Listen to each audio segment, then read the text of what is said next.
Everyone, second পার্টে শুধু একটুখানি বেঁচে ছিল, সেটা আমি এই পার্টে তোমাদের দেখিয়ে দিচ্ছি। তো কি হলো, এবার এই পুরোটা আমি বলেছিলাম যে একটু জায়গা বাদ দিয়ে পুরোটা কেটে নেবে। সো আমি তোমাদের দেখাচ্ছি। ওকে, সো এই পেন্সিল দিয়ে দেখাচ্ছি, এই এতটা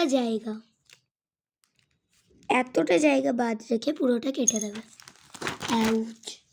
সব দিকে আমি একটু হলেও গ্যাপ ছেড়েছি, so it is sticky from all the sides. Okay, so let me paste it. And এটা যদি তোমরা ইজিলি ওঠাতে চাও তাহলে 5 বার নিচে এরকম ভাবে দাঁড়াও, এটা করতে হবে তোমাদের। ওকে, তাহলে একমাত্র হতে পারে।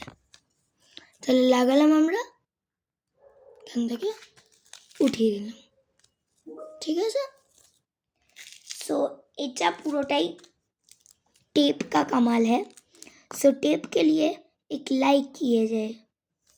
অ্যাকচুয়ালি বলছি, যখন আমি এরকম টাইপের স্টিকার বানানোর কোনো আইডিয়া আছে এটা আমি জানতে লাগলাম, তখন আমি লিটারালি অ্যামেজড যে লিটারালি এই টেপের মাধ্যমে শুধু স্টিকার বানানো যায়।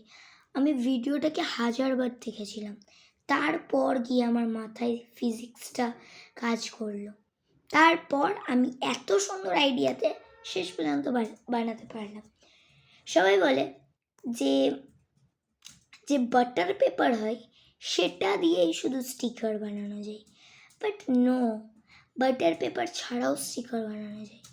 So this is without butter paper sticker making part 3. Bye everyone, this is the last part and I think we will continue this type of sticker making again but with new process. So bye guys.